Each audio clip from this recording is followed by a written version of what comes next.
Welcome to the Weekly Well. Today I want to conclude our short little three-part series on messy lives, and I want to conclude with Peter. Peter, I identify with him a lot. Peter is brash. Peter is outspoken. Peter is very impulsive. He does crazy things. I mean, think about it.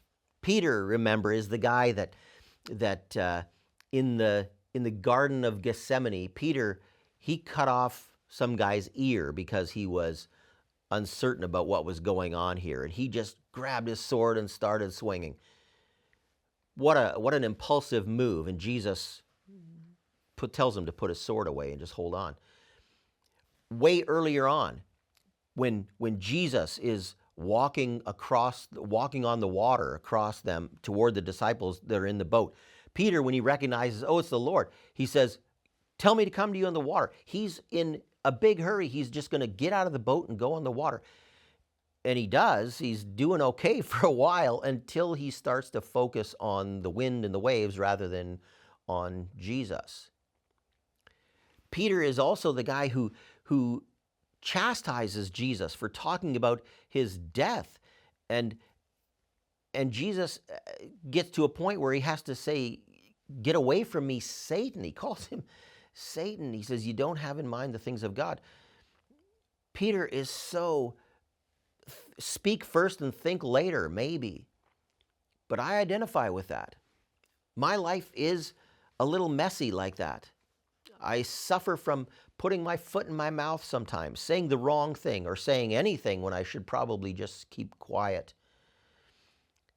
But if you read later on and you get to the book of Acts, you find Peter is this incredible preacher, and he is preaching Jesus Christ, and people are coming to know about Christ and coming to accept him because of Peter.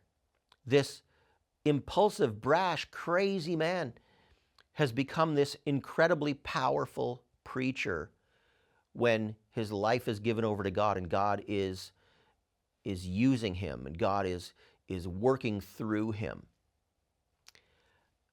Of all of the crazy, messy characters that I've talked about, and there are plenty more than the three I've discussed over the last couple of weeks, Peter is probably one of the guys I identify with the most.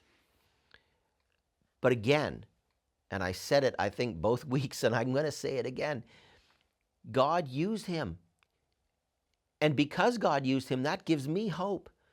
If God can use someone like Peter, God can certainly use me. God can certainly use you.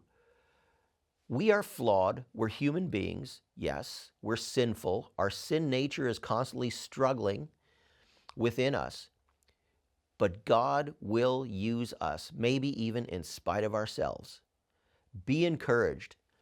I pray that would be just such a ray of hope for you today. God bless you. Thank you so much for tuning in, and I look forward to seeing you next week again. Bye for now.